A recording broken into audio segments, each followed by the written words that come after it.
Hello everyone, continue करते हैं अपने चैप्टर को एसिड्स, बेसिस एंड सॉल्ट्स। पिछली वीडियो में हमने किया था neutralisation reaction, that was the reaction between acids and bases. उसमें हमने किया था किस तरह से स्ट्रॉन्ग एसिड्स और वीक एसिड्स या फिर स्ट्रॉन्ग बेसिस या वीक बेसिस एक दूसरे से रिएक्ट करके सॉल्ट्स बनाते हैं और सॉल्ट्स का नेचर कैसा होता है।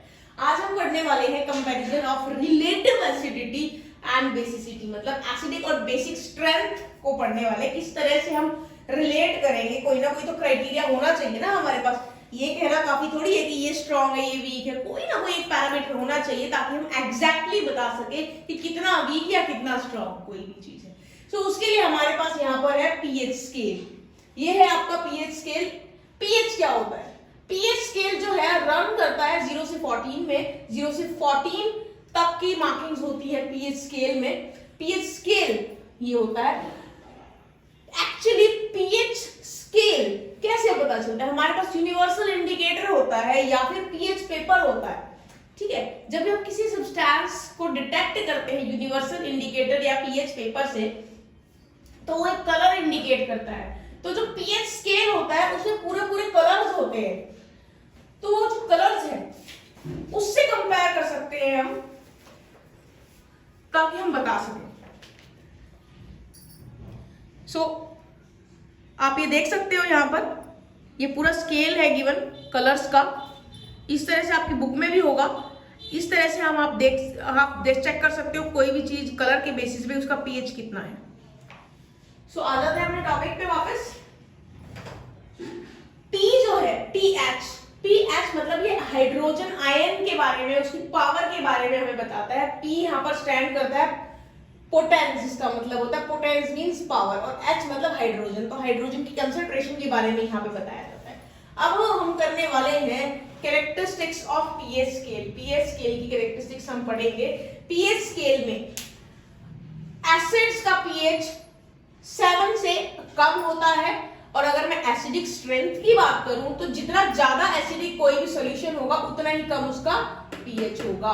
तो अगर मैं कह रही हूं कि मेरे पास 2 एसिडिक सॉल्यूशंस हैं, उसमें से एक का पीएच मान के चलिए 2 है और एक का पीएच मान के चलिए 5 है, तो इन दोनों में से मोर एसिडिक कौन सा होगा? जिसका पीएच कम है वो ज्यादा एसिडिक है। तो ये है मोर एसिडिक, ये लेस एसिडिक होगा। तो ये हो गया कंपैरिजन आपके एसिडिक और बेसिक कैरेक्टर का, एसिडिक कैरेक्टर का, एसिडिक स्ट्रेंथ का। Okay, more is the less is the pH, more is acidic, more is the pH, less acidic the solution is. ठीक है, तो नेक्स्ट पॉइंट पढ़ते हैं हम न्यूट्रल सॉल्यूशन के बारे में। न्यूट्रल सॉल्यूशन का पीएच 7 होता है, ना वो एसिडिक सॉल्यूशन होता है और ना ही वो बेसिक सॉल्यूशन होता है। उसके बाद हम पढ़ेंगे बेस के बारे में। बेस का पीएच 7 से ज्यादा होता है। इस केस के अंदर more the basic is solution, more will be the pH. जितना ज्यादा पीएच होगा उतना ज्यादा सॉल्यूशन बेसिक होगा, जितना कम पीएच होगा उतना कम बेसिक सॉल्यूशन होगा। अगर मैं कंपैरिजन की बात करूं तो मान के चलिए मेरे पास पीएच है 8 एक सॉल्यूशन का, एक का सॉल्यूशन का पीएच मेरे पास 11 है, तो इसमें से मोर बेसिक कौन सा होगा? जिसका पीएच ज्यादा है वो मोर बेसिक है, तो दिस इज मोर बेसिक। तो इस तरह से आप एसिडिक और बेसिक स्ट्रेंथ को कंपेयर कर सकते हो, कोई भी कितना ज्यादा एसिडिक या बेसिक है on the basis of their pH value you can indicate. So this was I think easy one. Now अब मैंने आपके लिए वहां कुछ राइट हैंड साइड में कुछ वैल्यूज लिखी है जो नॉर्मली आपकी हेल्प करेंगी ये चेक करने में कि किसी भी सब्सटेंस का पीएच क्या है। कई बार आपको अंदर से ये फीलिंग आती है कि काश इसका मुझे पीएच पता होता। तो ये वैल्यूज कुछ बुक्स में भी पूछी हुई है, आपकी एनसीईआरटी में कुछ बताई भी हुई है, तो आपके लिए मैंने यहाँ पे कुछ वैल्यूज लिख दी है। तो आप देख सकते हो 1 mole of HCl that is the concentrated hydrochloric acid, उसका पीएच वैल्यू 0 होता है। गैस्ट्रिक जूसेस जो हमारे स्टमक में जूस होता है, गैस्ट्रिक जूस, उसका पीएच 1 से लेके 1.2 होता है। मींस यू कैन चेक कितना ज्यादा एसिडिक होता है वो, किसी भी चीज को गला दे। इसीलिए ही अगर हमारे स्टमक में म्यूकस ना हो ना उसकी इनर लाइनिंग्स पे, तो वो जो एसिड है हमारे स्टमक को ही गला देगा। और ये सीन कब होता है? अल्सर्स की केस में हमारे स्टमक का जो एसिड है वही हमारे स्टमक की वॉल्स को गलाने लग जाता है, वो अल्सर क्रिएट करता है। लेमन जूस, नींबू का रस, उसका पीएच 2.2 से 2.4 होता है, ये भी काफी एसिडिक है। विनेगर सिरका जो आप यूज करते हो, चाउमीन भी तो खाते होगे, उसमें भी तो सिरका होता है, उसका पीएच 3 होता है। बियर, उसका पीएच 4 से लेके 5 तक होता है, इसके बारे में ज्यादा बात नहीं करूंगी। टोमेटो जूस, इसका पीएच 4.1 होता है, जो आप सब्जी में डालते हो, टोमेटो या सैलेड भी खाते हो उसका जूस। एसिड रेन 5.6 पीएच होता है, एसिडिक है ये, और इनफैक्ट मॉडरेटली एसिडिक है, तो इसीलिए ये हार्म करती है। जो एसिड रेन होती है ना, मार्बल्स को कोरोड कर देती है, ठीक है। और जो आपके प्लांट्स हैं या आपकी जो आपके वाटर बॉडीज हैं, उनके लिए भी हार्मफुल होती है एसिड रेन। हमारे ही वजह से होती है एसिड रेन, हम लोग जो पॉल्यूशन क्रिएट करते हैं ना, फिर उससे पानी के साथ मिलकर एसिड बनता है, उसी से एसिड रेन होती है, तो पॉल्यूशन कम करना चाहिए। मिल्क, दूध 6.5 पीएच है, नियर अबाउट न्यूट्रल है, बट एसिडिक है थोड़ा सा। पीएच वैल्यू से ये पता चलता है। ह्यूमन सलाइवा, जो हमारे मुंह में लार होती है, सलाइवा, उसका पीएच होता है 6.5 से 7.5 के बीच में, मतलब ये न्यूट्रल, एसिडिक और बेसिक, इन तीनों का एक तरह से मतलब मिक्सअप है। ये हर तरह का, मतलब थोड़ा सा एसिडिक, थोड़ा सा न्यूट्रल, थोड़ा सा बेसिक है, इस तरह का है इसका पीएच ये हमारे सलाइवा का। प्योर वाटर की बात कर रहे हैं तो वो न्यूट्रल ही होगा। ह्यूमन ब्लड का पीएच होता है 7.36 से 7.42, it is basic in nature. Sea water का पीएच 8.5 है, that is basic. Washing soda solution, जो आप घर में डिटर्जेंट यूज करते हो ना, उसको पानी में घोल दोगे तो उसका सॉल्यूशन की बात कर रही है, दैट इज 9.0, मतलब ये बेसिक ही होता है, ये मैं आपको बता चुकी स्टार्टिंग में। 1 molar NaOH, that is the concentrated sodium hydroxide solution. It has the pH of 40, means it is basic. Concentrated NaOH is महाबेसिक एक तरह से। Now let us discuss the importance of pH in daily life. बहुत important है ये जानना हमारे लिए। सबसे पहला पॉइंट है comparison of relative acidic and basic strength of acids and basis. ये हम ऑलरेडी कर चुके हैं, अभी मैंने आपको पीएच बताया था। तो पीएच की वैल्यू से हम किसी भी एसिड या बेस की स्ट्रेंथ बता सकते हैं, कंपैरिजन कर सकते हैं। अभी हमने ये टॉपिक किया है, so no need to repeat it. Next point is pH of a digestive system. ये जानना हमारे लिए काफी जरूरी है कि हमारे डाइजेस्टिव सिस्टम का पीएच क्या है। जस्ट अभी मैंने आपको टेबल बना के दी थी, लिख के दिया था कि हमारे जो गैस्ट्रिक जूसेस हैं उसका पीएच कितना है उसका पीएच 1 से लेके 1.2, means it is highly acidic in nature. तो HCl जो होता है हमारे स्टमक के अंदर ही प्रोड्यूस होता है, जो कि हाईली एसिडिक होता है, और ये हेल्प करता है हमारे फूड की डाइजेशन में। लेकिन अगर हमारे स्टमक में एसिड एक्सेस में प्रोड्यूस होने लगे तो इससे हमें एसिडिटी हो जाती है, और इसको हम कैसे इससे छुटकारा पाते हैं? इनो लेते हैं ना, क्या है Eno? It is a base. उसके अलावा मार्केट में मिल्क ऑफ मैग्नीशिया भी अवेलेबल है, लिक्विड फॉर्म में अवेलेबल होता है, that is a base that will help you to cure the acidity. Neutralization reaction होगा और फिर आपकी एसिडिटी ठीक हो जाएगी। तभी तो कहते हैं इनो काम शुरू करे सिर्फ 6 सेकंड में। वो 6 सेकंड में काम कैसे करता है? आप उसको पीते हो, अंदर जाके वो एसिड से फटाफट से रिएक्ट करता है, एसिडिटी को खत्म कर देता है। तो 6 सेकंड लगते हैं, उसमें काम खत्म हो जाता है। ठीक है, ये इनो में मैजिक नहीं है, ये मैजिक है एसिड और बेस की रिएक्शन में, वो जो कि बहुत फास्ट है ये न्यूट्रलाइजेशन रिएक्शन। ठीक है, और मैंने आपको एक चीज और अभी पहले बताई थी कि ज्यादा एसिड हमारे स्टमक में अगर होने लगता है, और ये इस तरह के जो बेसिस हैं, एंटासिड्स हम इनको बोलते हैं, जो कि हम एसिडिटी में लेते हैं, इनसे भी काम नहीं चलता है तो वो अल्सर कॉज कर देता है। Now next is the pH changes lead to tooth decay.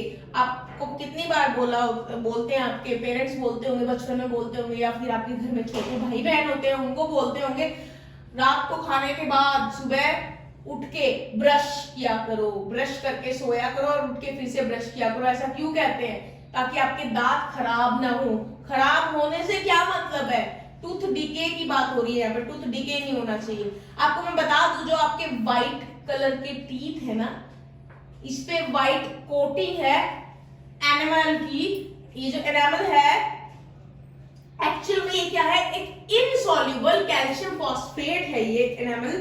तो ये जो कैल्शियम फॉस्फेट है काफी हार्ड होता है, लेकिन पानी से इस पे कोई फर्क नहीं पड़ता क्योंकि हमारे मुंह में सलाइवा भी है, that is also kind of water, तो उससे कोई फर्क नहीं पड़ता उस चीज पे। लेकिन फर्क किससे पड़ता है, फर्क जब पड़ता है जब आप रात को मीठा खा के सो जाते हो, डेजर्ट्स लेते हो, ब्रश नहीं करते हो, तब फर्क पड़ता है।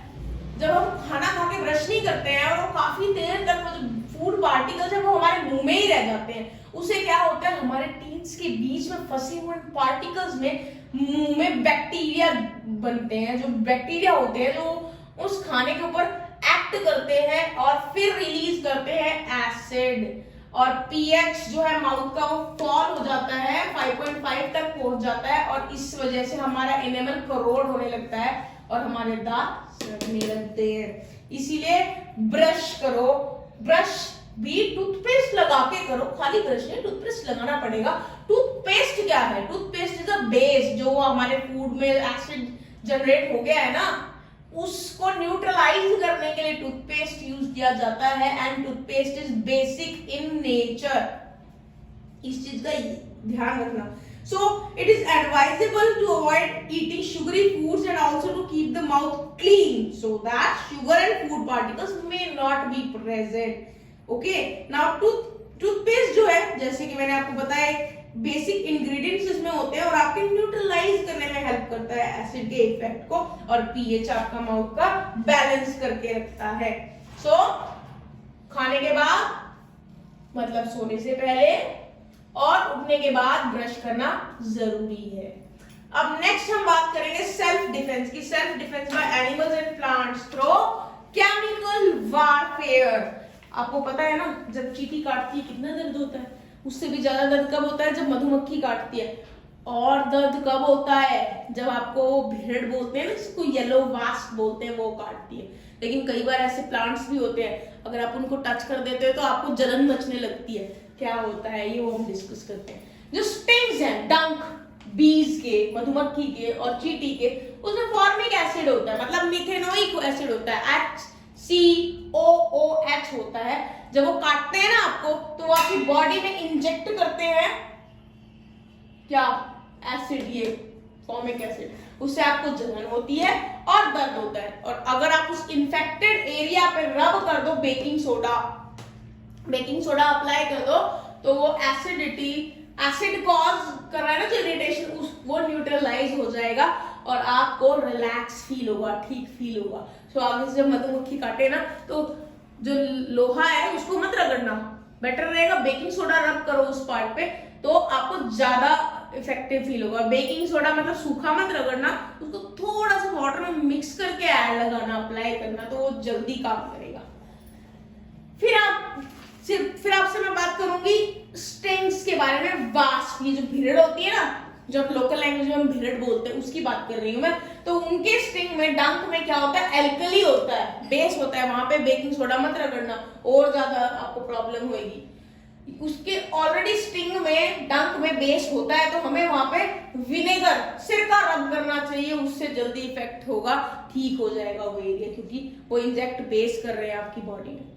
तो रब करना पड़ेगा एसिड, मींस हम यहाँ विनेगर ही हमारे पास अवेलेबल है, घर पे सिरका होता है अवेलेबल, ठीक है, तो वो हम अप्लाई कर सकते हैं।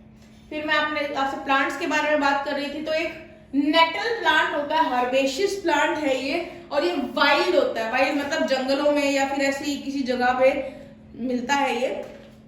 तो इस नेटल प्लांट पे क्या होते हैं, शार्प हेयर्स होते हैं। अगर आप उससे टकराओगे, मतलब निकलोगे और आपको टच हो गया हो उसका हेयर, तो वो हेयर आपकी बॉडी में इंजेक्ट कर देगा फॉर्मिक एसिड, मतलब मिथेनोइक एसिड, HCOOH इंजेक्ट कर देगा। अब आपको पता ही ऑलरेडी क्या करना है, तब मिथेनोइक एसिड इंजेक्ट हो जाएगा, तो सेम वही बेकिंग सोडा आपको अप्लाई करना है। फिर है पीएच, सॉइल और प्लांट ग्रोथ का आपको अच्छे से पता होगा, क्योंकि हरियाणा है, हरियाणा का जो बैकग्राउंड है क्रॉपिंग का है, एग्रीकल्चर का है, तो मोस्टली बच्चों को इस चीज का पता है कि क्रॉप के लिए सॉइल का कितना बड़ा रोल है। जो ग्रोथ है प्लांट की वो डायरेक्टली रिलेटेड है सॉइल से, सॉइल के पीएच से, वो एसिडिक है या बेसिक है।